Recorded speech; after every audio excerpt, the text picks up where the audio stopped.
Good morning, student. I am Dr. Manish Jain, Professor and Department of Oral and Maxillofacial Pathology, Mahatma Gandhi Dental College and Hospital, Mahatma Gandhi University of Medical Sciences and Technology. The topic of today's discussion is tooth eruption. What is tooth eruption? Tooth eruption can be defined as the axial movement of tooth from its developmental position in the alveolar socket to its functional position in the oral cavity. It consists of two types of movement, active eruption and passive eruption. What is active eruption? There is vertical movement of the tooth from its developing position to its functional position in the occlusal plane. This consists of actual movement of the teeth. Passive eruption is known as the gingival recession, which lead to exposure of the crown into the oral cavity. So the anatomical crown is visible in the oral cavity and clinical crown increases in size. So it is not a actual eruption, it is a passive form of the eruption. There are three phases of tooth eruption in which we can describe the movement of the tooth. One is pre-eruptive phase, second is eruptive phase, and third is post-eruptive phase. We will discuss each one of them one by one. The pre-eruptive phase, these consist of movement of the tooth which begin before the actual axial movement of the tooth, when the tooth present in its development position in the jaw within the follicle and how the movement is taking place there.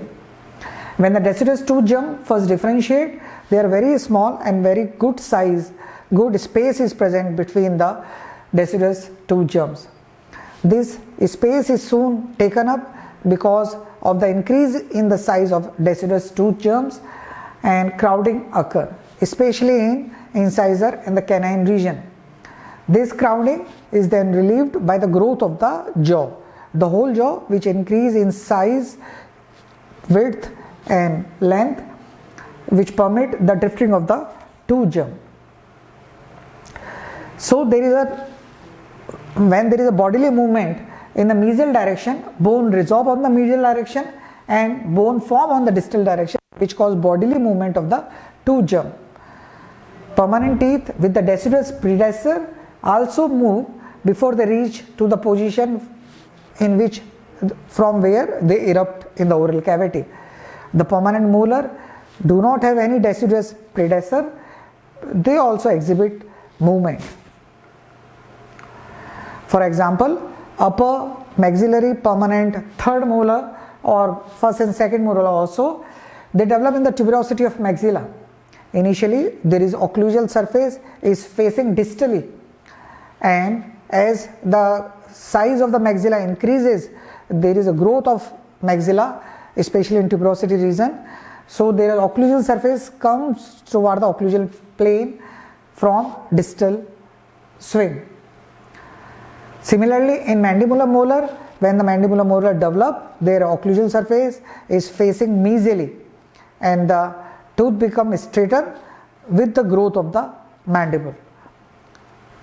If the tooth remain impacted, then most commonly the position of the mandibular molar is impacted, mesoangulary impacted third molar. And similarly, in the most commonly impacted maxillary molars, they are usually distally tilted.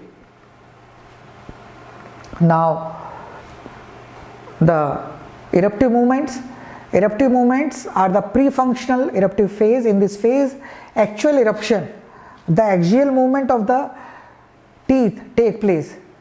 And how it take place, there are various theories regarding that movement, we will discuss them later. The post-eruptive phase, it is a functional eruptive phase when the tooth come into the occlusal plane and it start functioning in mastication. After that, the movement or the phase is known as post-eruptive phase. It compensates for the occlusal and the proximal wear of the teeth. During mastication, the tooth wear, the occlusal surface attriated out because of masticative forces, and the proximal contact area is also rounded. So to compensate the occlusal and the proximal loss, these eruptive movement take place. They compensate for the growth of the jaw.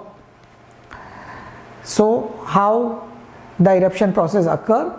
What is the histology? The eruption process is same for the primary and the permanent teeth. There is a formation of an epithelial-like tunnel for the eruption. Before the eruption, superiorly on the developing tooth gum, there is an epithelial-like tunnel is formed through which the developing tooth move and erupt into the oral cavity. The bone removal is necessary for the permanent tooth to erupt. In this case, in the teeth which have deciduous predecessor, there is an additional anatomical feature which is present known as guminocular cord and the guminocular canal.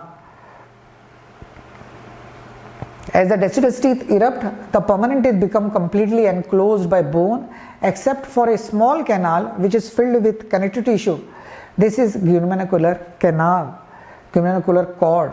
In this picture you can see these epithelial line. This is a canal, this is a surface epithelium, this is a bone, and this is a canal. In this dried skull, this is a maxilla, and these are the guminocular canal. The bony canal which is present is known as guminocular canal. It will help in the guidance of permanent tooth to erupt. The central cell of this guminocular cord degenerate and they formed an epithelial-like canal through which the tooth erupt without any hemorrhage. This canal is known as guminocular canal. The epithelial cell mass also involved in formation of dento-gingival junction, the junction between the gingiva and the teeth. Once the tooth has broken through the oral mucosa, it continues to erupt to the same rate until it reaches to the occlusal plane and meet the opposing antagonist teeth. The rapid eruptive movement then ceases. The tooth movement are most active and most rapid in this phase from when the tooth perforate the oral epithelium and move toward the occlusal plane. What is the mechanism of tooth eruption? There are various theories, various hypotheses are given to justify the eruptive movements. One is bone remodeling theory, second is root growth theory, third is vascular pressure theory, and fourth is periodontal ligament traction theory, which is the most widely accepted. We will discuss each theory one by one. The first is bone remodeling theory. This theory states that the tooth erupt because there is bone resorption around the tooth and there is bone deposition below the tooth. So the tooth move along the bone, which the bone is forming, and it pushes the tooth to its functional position. It is not acceptable because bone remodeling occur as a result of tooth movement, not cause of it. Removal of dental follicle stop bone remodeling, so the driving force is not within the bone but it lies within the tooth follicle. The second theory, root growth theory.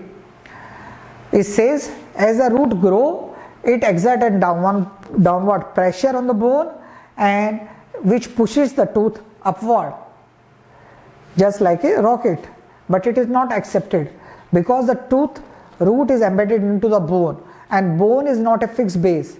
Bone resorbed when a pressure is applied.